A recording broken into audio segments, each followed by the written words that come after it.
Épisode 89.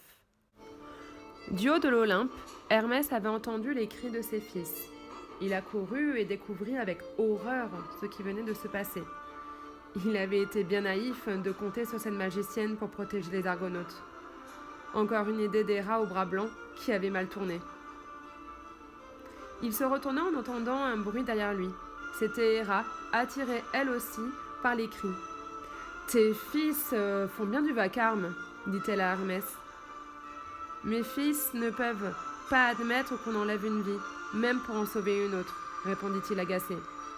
Si tu n'avais pas eu cette idée idiote de rendre Médée amoureuse de Jason, nous n'en serions pas là.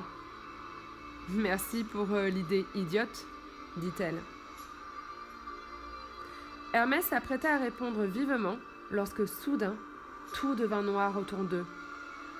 Mais ce n'est pas la nuit pourtant, s'étonna Hermès. Non, répondit Héra. C'est Zeus qui s'énerve, je crois. D'énormes nuages noirs venaient de se rassembler dans le ciel. Aussitôt, de violents éclairs le traversèrent. Zeus avait sorti son foudre et s'acharnait sur le bateau des Argonautes. L'Argo était ballotté dans cette tempête, il manquait de couler à chaque éclair. Hermès surveillait avec inquiétude ses enfants agrippés au mât. Mais la colère de Zeus ne se calmait pas. Héra était repartie. Elle ne pouvait rien contre la volonté du dieu des dieux. Son héros devrait se passer d'elle. Jason ne savait plus quoi faire. On ne voyait plus rien. Le jour et la nuit se confondaient. Au bout de plusieurs jours, la tempête se calma, mais elle fut remplacée par le brouillard. Zeus ne renonçait pas. Le bateau ne savait plus quelle direction prendre. Une nuit, Jason décida de demander conseil au chêne qui parle. « Arbre de la sagesse, que dois-je faire » murmura-t-il. De longues minutes, l'arbre garda le silence. Seul le vent sifflait aux oreilles de Jason. Puis, il se décida à répondre. « Vous avez tué un être innocent. La colère de Zeus est terrible. Pour le calmer, Médée et toi devez vous rendre sur l'île de Circé, la magicienne. Circé est la tante de Médée.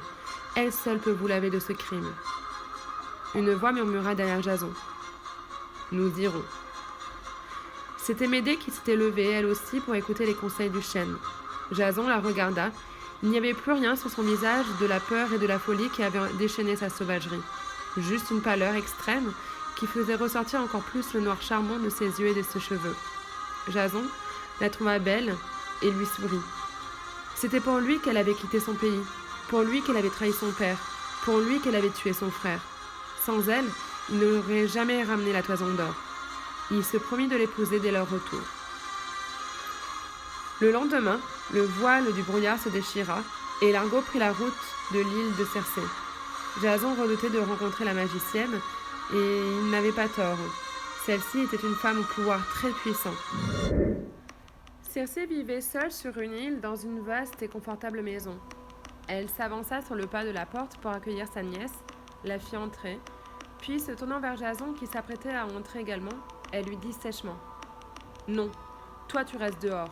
Je reçois Médée parce qu'elle est de ma famille, mais je n'accueille pas les assassins que je ne connais pas. » Et la porte se referma.